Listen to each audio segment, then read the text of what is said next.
Hi, my name is Megan Volpert, aka your humble editor of the brand new anthology, Closet Cases, Queers on What We Wear. I was really excited to come and see you in person all summer.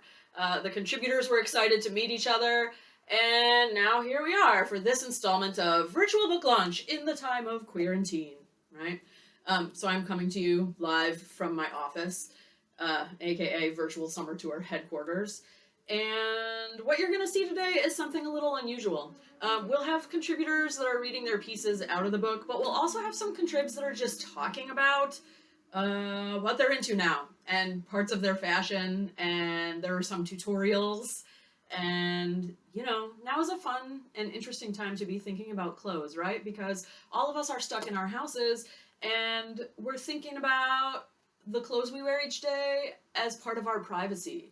Whereas normally we're used to thinking about our clothes in terms of what they communicate publicly. But when I'm on Zoom with my colleagues, what information do I want them to have about me from here to here? If you are wearing hats because you do not like what is going on with your hair now, if you are taking piercings in and out because people are really up close to your face all of a sudden, if you are wearing t-shirts that have important slogans on them because you still want to be able to broadcast your politics even though people can only see the top 2 feet of your body, we're thinking about clothes in a different way. So I think the whole conversation about what queers are wearing now is continuing to evolve the way that it's evolving for everyone. And this book turns out to be a really unique artifact because it's about the before times, the immediate before times. And I think it's going to offer us a lot of inspiration and thoughtful conversation for, pandemic after times. I don't want to read you my selection from the book. If you want to catch that, you can catch it in the book launch party we did a month or 2 ago. Just check my YouTube channel for that. For this gig, I just wanted to read to you the short little introduction that's at the beginning of the book, just so you have a sense of the mission.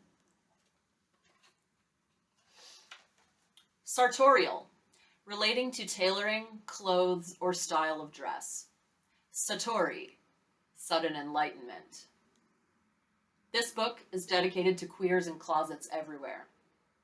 Our boots have blood on them. Our struggle to find the perfect shirt is real. Our conflicting feelings about the color pink are valid. May our bodies not feel like emergencies. May our clothes not shrink in the wash. May the fierceness of these contributors help us all to open the closet door and step into a more fabulous future. These are weird times, people, and I look forward to seeing you in the fabulous future. Thanks for watching.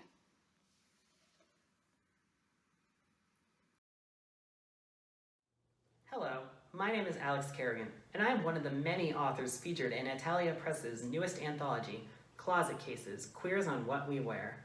So, when I first saw the call for submissions online, I thought, wow, that sounds like such a cool book. I'd love to actually submit to it.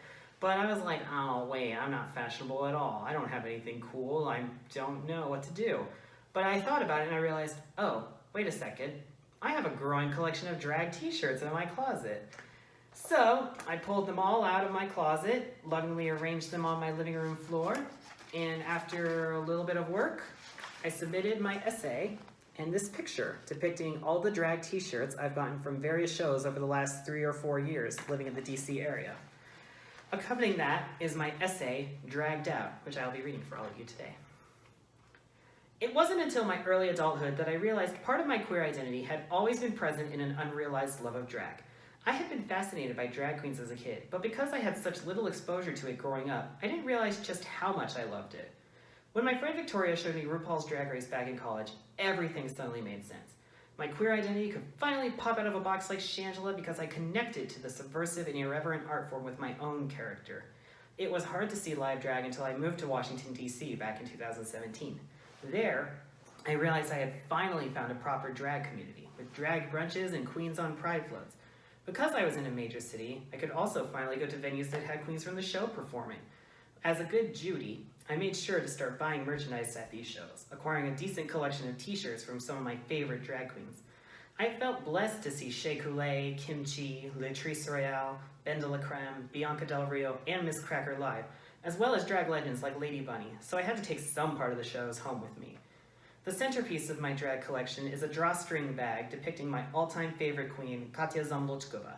My friend Rachel sent me the bag as part of a birthday package, and I'm so grateful for it.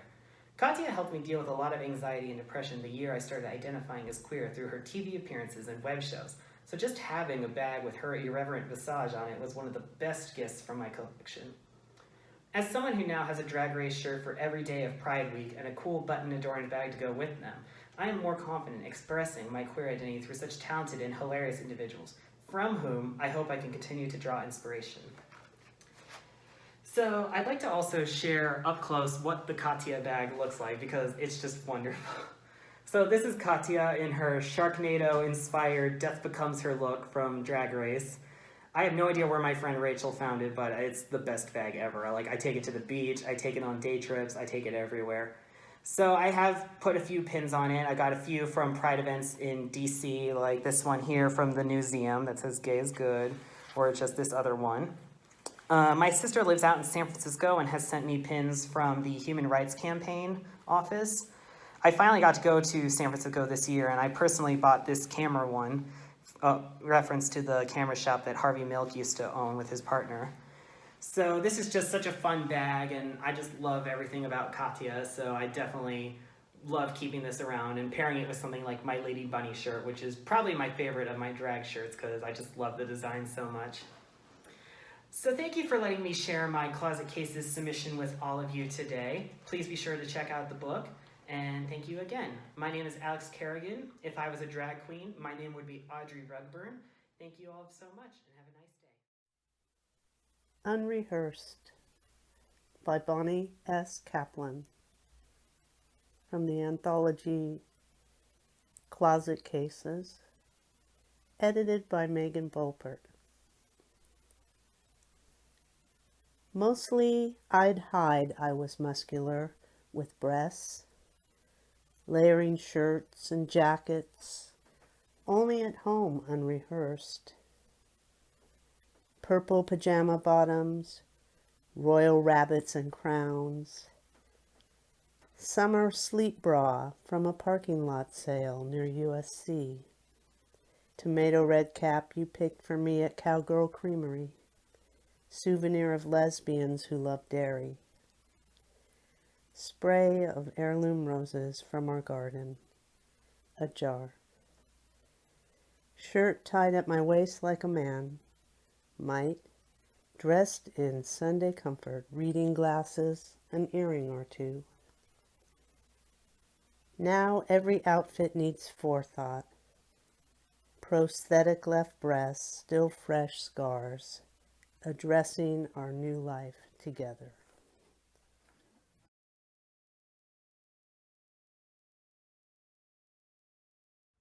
Hi everyone, my name is Hannah Baker Soroti. It's an absolute honor to be in this anthology with my poem about my love of vests, which is called Waistcoat. I absolutely adore vests. I think they go with everything. A nice tie, a nice bow tie, and yeah, so here we go. Waistcoat. Lock me in. Not too tight, but just enough. Not completely held in, really, is what I mean. In this, I feel more put together than ever. This is not a revolution, even though tonight it feels like one. I mingle with gin and tonic alive. I am who you think I am. I admit it freely. I'm invested in causes and move like the person you think I am. I always have. Thank you. Little Black Texas Boy and the Glittery Shoes by Cleo House Jr. That's me. A little black Texas boy sitting in the shade. He ain't got no toy, so he plays with something homemade. Looks like Mama is gone. He bounces to the trailer and turns MTV on. Sashay, Shantae, walking down the hallway. The little black Texas boy in his mama's heels, switching and twitching, booty moving like it was itching. The heels were black and made him feel tall. In that shiny shellac, he owned it all. Emotional brake screeching, little brother is home, snatching off the towel wig from his big brother's dome. Boy, what are you doing? I'm gonna tell Mama when she gets home. Outside, little brother goes straight to Uncle under the car, connecting a hose. The little black Texas boy froze in disgrace. Uncle approaches him with a question mark on his face. You know we ain't got no sissies around these parts. You want to break your mama's heart? Tears in his eyes, and this is no exaggeration, the little black boy learned to avoid true expression. Years passed, and the little black boy is all grown up with a tendency to please. He's a masculine black gay man. Ain't no sissies was a lesson he learned with ease. 3 days before the party, and still nothing to wear. To the mall he goes, the last trip he swears. He spies a pair of glittery pumps, but walks away. Who do I think I am, Beyonce? He turns to the rack. Do you have these in a size 13 in the back? Slipping on the glittery black shoes, he is transported. Serving glamour, Sashay, Shantae, walking down the runway. Serving attitude, work, work, work, work, work. Serving sophistication, call me mother. The glittery black shoes was my embracing who I am as a whole person, as a both masculine and feminine black gay man. One side of my closet with shirts. I like a good shirt. Colors are important. And on this side over here, we have some gym wear. Some pants down there. It's a little junky there. Some down here. Got another, actually, pants are in another room. So that's the closet. Hey everyone, it's me, Desmond is Amazing. So you may be wondering why I have my reading glasses on, and it is because I'm gonna be reading you a segment from the book that I wrote. I wrote a segment in. It is called Closet Cases, Queers on What We Wears. It is by Alia Press and is edited by Megan Volpert. I hope I got that right. And it is about how the queer community likes to make statements with what they wear or what they design and what they believe in and what they love and what they want. So let's just get into my segment that I wrote. So let me pull it up here on my computer. All right, got it? All right, so let's just start with this.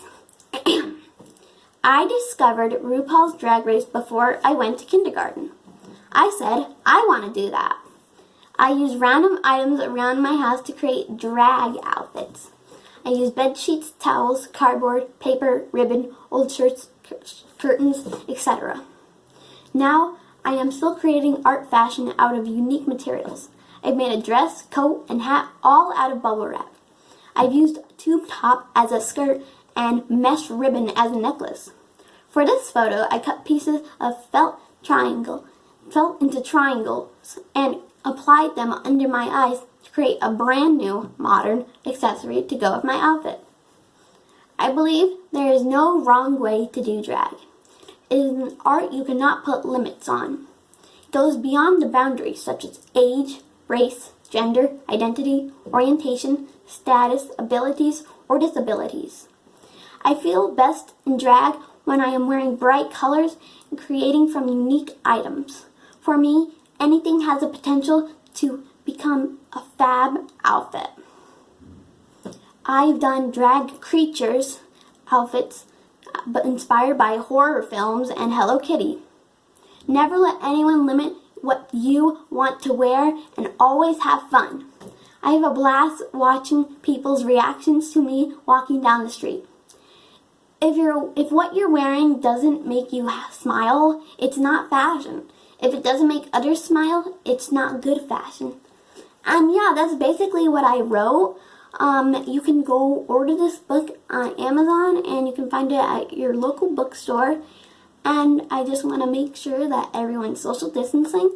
You're at least washing your hands for 20 seconds, not touching your face, eyes, all that.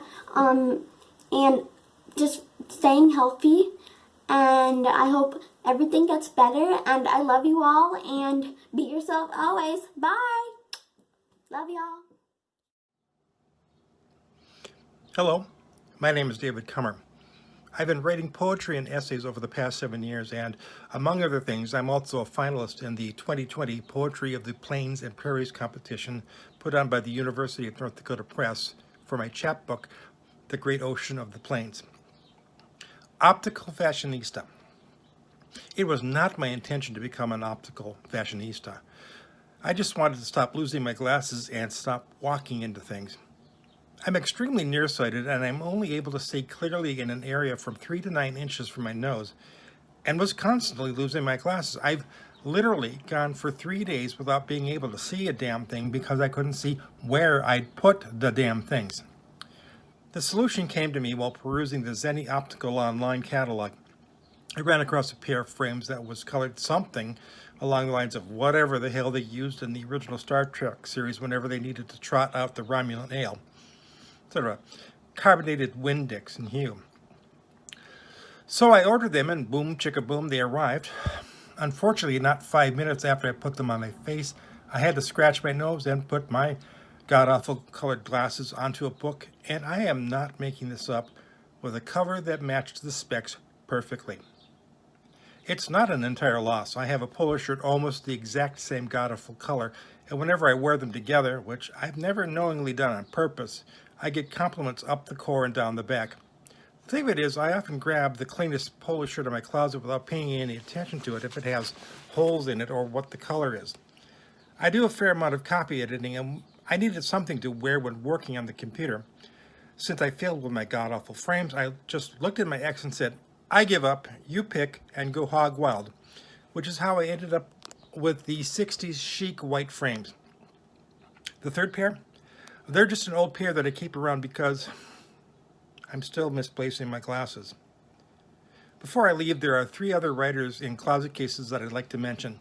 Joy Michael Ellison for their piece on their grandfather's tie, Jonathan Harper's for his on his grandmother's shawl, and Addie Yisaz, please forgive the mispronunciation, on her favorite denim jacket, because I'm right there with you.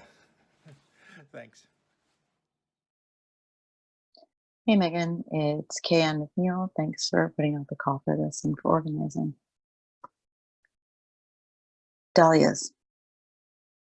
On your first trip to London with your other mum and me in the off season on the absolute cheap, you figured out that some book editions weren't available in the States, not even at Bank Street Books, 3 neighborhoods south of us at home in New York. So 8-year-old you squeezed your doll-sized sweaters into your bright pink canvas purse and rolled your matching bag filled with paperbacks from an Oxfam shop onto what felt like a cruelly early return flight.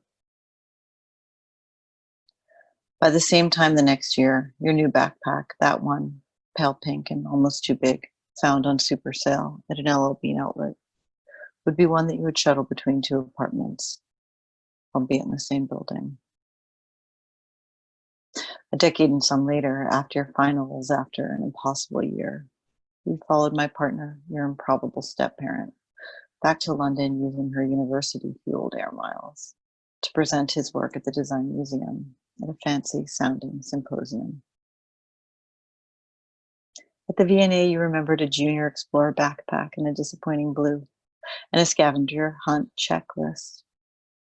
Where we couldn't talk our way into the exhibit, so you insisted on a Dior book, we spent an hour in sight of the one dress in the irregular collection before a visit to a nearby Waterstones, after we learned that the spectral Oxfam shop had closed.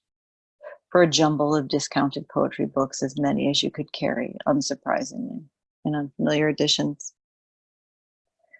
We stacked them in size order, spines aligned, steps from the kitchen with skylights, a drying rack, green fairy dish soap, an electric kettle, and what was left of my clean clothes hung on hooks, my makeshift closet, and our borrowed fifth-floor walk-up, rented with your step-parents' housing stipend. Told them I'd be traveling with my family, they said. Breaking, I suspect. Your heart and mine both.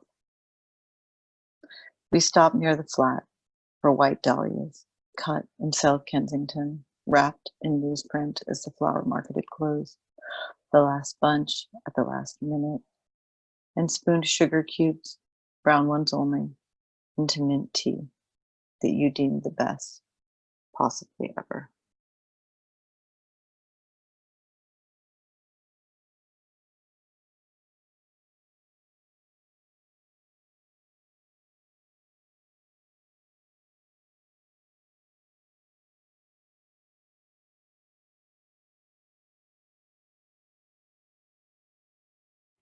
Hi, I'm Jamie. I'm in Closet Cases, edited by Megan Volpert. Queers on What We Wear. I'm really excited to be part of this, in case you can't tell, and I am going to read my segment. This look is essential Jamie. Statement making, comfortable, and a nod to vintage. I dress to take up visual space and to attract other weirdos in my life. As a fat and tall person, there's societal pressure to blend into the background. I embrace my aesthetic, tacky, regal, and a bit ugly. Pink sequin boots, bright blue teddy jacket with faux fur trim over an animal print set in contrast to my near makeup-less face, except for a swipe of lipstick and messy dyed hair. A friend pointed out to me that David Bowie wore a similar coat in the 1970s. And I wasn't surprised, as Bowie had been my style inspiration since I first studied my parents' Bowie record covers at the age of 11. A lot of 70s glam with a dose of space alien. Queer visionary and artist G.B. Jones drew a picture of teenage Jamie. I was 18. I remember what I was wearing. Blue combat boots, blue vinyl jacket, and dyed orange hair. The pencil drawing, however, was devoid of color in classic Jones style. The illustration was published in a book where the author described me as a Supergirl next door, which is pretty cool, but I'd like to think I've evolved into electrifying fat femme from outer space.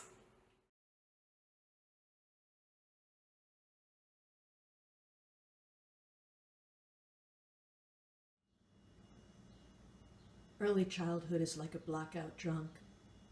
When it's over, people, you know who, get a lot of mileage out of telling you about the awful or charming but always hilarious things you did. Filling you in on actions, events, and places you don't have any memory of at all, and you have to sit there, trying to look amused. So, for instance, I was a shy child. When strangers approached, I liked to cover my face with my skirt. Another anecdote involved the pair of cowboy boots I had when I was 3. There's a picture somewhere of me wearing them and nothing else. But it was Los Angeles. I heard I had some trouble caused by those needle-sharp black leather shit-kickers. Maybe ingrown toenails? Something actually painful. So they got thrown away. And then I marched to the trash can, dug them out, and put them back on, because what mattered was how I looked, not how I felt.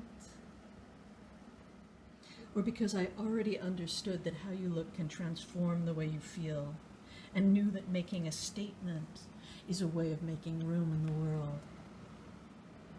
And yes, cowboy boots cite a story of colonization, genocide, and domination of other species, but I didn't know that when my love of the look began, when boots with the word boy in them, made for walking, as the song says, became part of the complex story of being a girl. I bought cowboy boots, green lizard, with the advance from my first book, and wore them to shreds.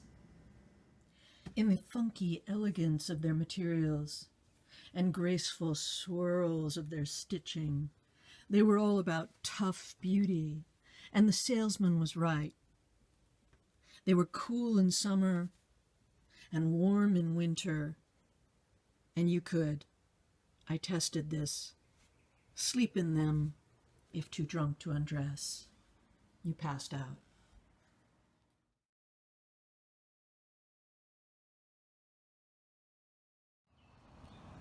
Hi, I'm Jules Taylor, and this is The Clothes I Wear. You resent the way I look, saying you are making a statement, nose crinkled in distaste. The knotting of this floral tie around my neck, the deep ocean blue suspenders that waterfall and curve over my feminine chest are not about you. It's not about how gay I can look, so I can watch discomfort spread across your face. I wear this suit and tie to officiate a wedding, to celebrate a love full of mutual weirdness. The best man helped me tighten the knot before the ceremony, thumped my shoulders and said, "You look dapper as fuck." Hi, my name is Riley McCutcheon. I have a piece called Shoes included in the Closet Cases anthology. I'm really excited about it. And I'm here today to give y'all a tour of the shoes that I own right now. I figured I would start with the piece that is featured in, these shoes are featured in the poem that I wrote for Closet Cases. They're one of my favorites. I wear them out dancing sometimes. These are also favorites. These I've started to wear as part of a performance piece that I do, where I wear a pentagram bodysuit and a lot of glitter. These are mostly for photo shoots. California all the way. These are when I feel like Lydia Dietz and I need to do that. I don't remember these. I haven't worn these in a while. These I like a lot. I wear them a lot with some black or black and white looks. My favorite thing to do with these is to take the laces out of these and put them in here to get all black and white. I don't know why I have these. They're weird. These are showing something that is really that I talk about in my piece, which is that I pronate really hard. So like I wear the heel down on a lot of my boots. But these ones I bought for, I think, $24 at the thrift store. They're like all full leather and they have this cool zipper detail that goes all the way around. I think it's really neat. These are a knockoff version of what's actually on the cover, I think, of the Closet Cases anthology. I got them at Forever 21 for, I think, $1.50 during their closing sale. I was like, can this be? And I just put them on my feet and I'm like, look, they fit. Taking them home. These are my Croc Jellies, rainbow, of course. And then I've got my running shoes, sneakers, just for every day. And these I talk about in the piece too. These are my bike shoes and they have little nut inside that I clip into my bicycle. These are my very favorite boots. I wear them a lot, especially in the winter. They're kind of dirty right now because I've been hiking a little bit. I love the yellow laces. And these I don't really wear anymore, but they're real good workhorses for when I used to have to work outside and deliver shit on an e-bike. Cool. I'm going to read you the piece now. All right, here's my piece called Shoes. Just bought a new pair of shoes. They're Corvette red, patent leather. At 5 inches tall, the cursive on the inside label reads, "Pleaser." Every time I put them on, my dick stiffens and grows red to match them. The shoes I wear most often are scuffed and creased. The once oxblood leather ripples and bulges in the places where my ankles have been bending for 5 years. The insides of my Doc Martens are smelly, lined with lint, and increasingly cavernous.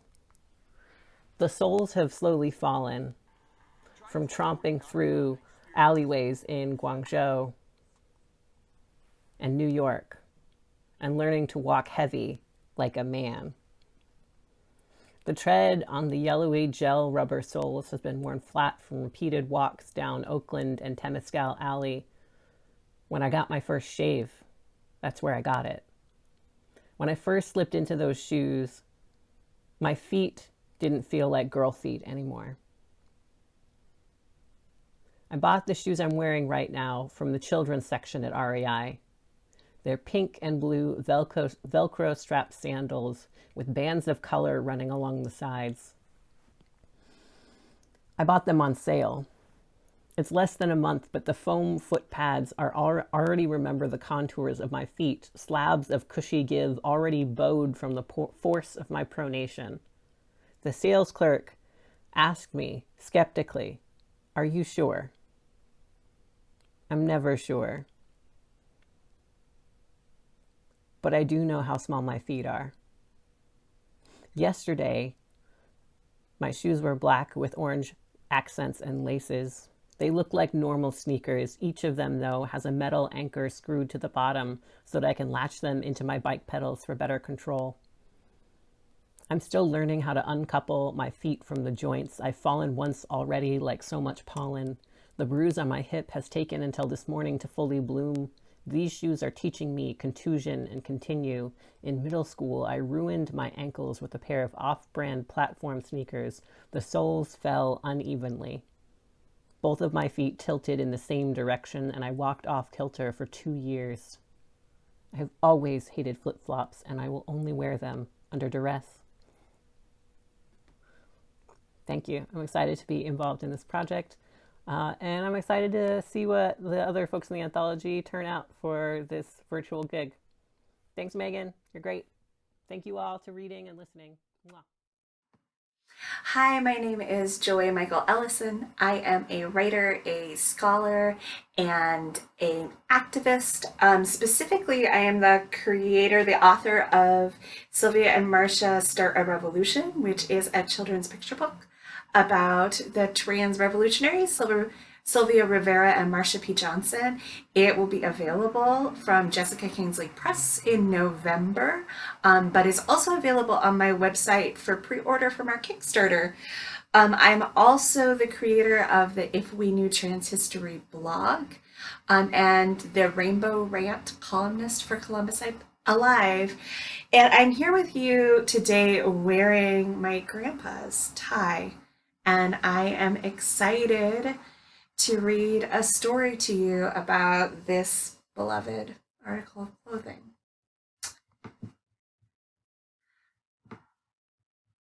When my grandpa passed away, I wasn't there. My mom said that in his final moments, Grandpa asked for me and she lied. She said my goodbye for me. My mom told me this story without looking at me, in a voice so quiet and low that I'm not sure I heard her correctly. She never made me feel guilty. She acted as though she was the one who should be embarrassed. I missed my grandpa's death because I was 19 years old, queer, and foolhardy. I had come out to my parents a few months earlier, and my mother had detailed the ways that my sexuality was hard on her. Unable to shoulder the burden of her feelings, I ran away. When Mom emailed me to say Grandpa was dying, I thought it was a ploy to lure me home. Reality gripped me in the middle of the night. I rushed to a payphone. I was the only one surprised when Mom told me that Grandpa had already died. I will never know why Mom gave me Grandpa's necktie after his funeral. There may have been no reason, as she gave me his flannel pajamas too. Or maybe she realized with some maternal sixth sense that I would wear ties more than my grandpa ever did. When I was little, Grandpa would lift me into the seat of his blue Ford pickup and fasten the seatbelt. He always slid the metal clip that held the strap down low so it ran across the chest of my small body instead of cutting into my neck. He bought me department store jewelry, heart-shaped necklaces and bracelets with my name and birthstone. The shine of it appealed to me, but I never wore it. I do, however, wear his necktie. If my grandpa had lived longer, I might have disappointed him. I was his oldest grandchild, and he treated me like his two daughters. He was comfortable around girls. I'm not sure if he would have approved of my queer, non binary swish and swagger, but I don't know that I care. I am still giving him the opportunity to love me. I am still saying my goodbyes. Thank you. Visual activism during the time of COVID is a challenge. And I found that one of the things that really has become so much a part of my DNA is tying a bow tie. The intent every day of choosing the tie that I will pair with my outfit, as well as the care and art of actually tying the tie, is something that keeps me inspired and thoughtful. And I think about the way that we as a community also each have our different things that really helps to define it, our identities. That's bigger than just what's in here. It's something that we express out here. And Closet Cases offered such a great opportunity to such a great audience of writers as well as readers to really see what the diaspora of our people are really finding that has either oppressed or uplifted them over their lifetimes. And I'm so proud of every contributor in this book, and I'm so proud of all the queer youth and some of the older folks who are really trying to figure out who they are. Style is not about what you wear. Style is about how you put it together and how you wear it and how it makes you feel. And if this book gives you a little bit more of that enthusiasm to take that extra step and keep on moving forward, and maybe being out more in the world and participating in this beautiful chorus that everybody else is chiming in on, then it's more than done. It's part, and I'm just so proud to be a part of it. So, Closet Cases, so proud of my wife for all the work that she's done on it, and just proud of the community that's helped make this happen.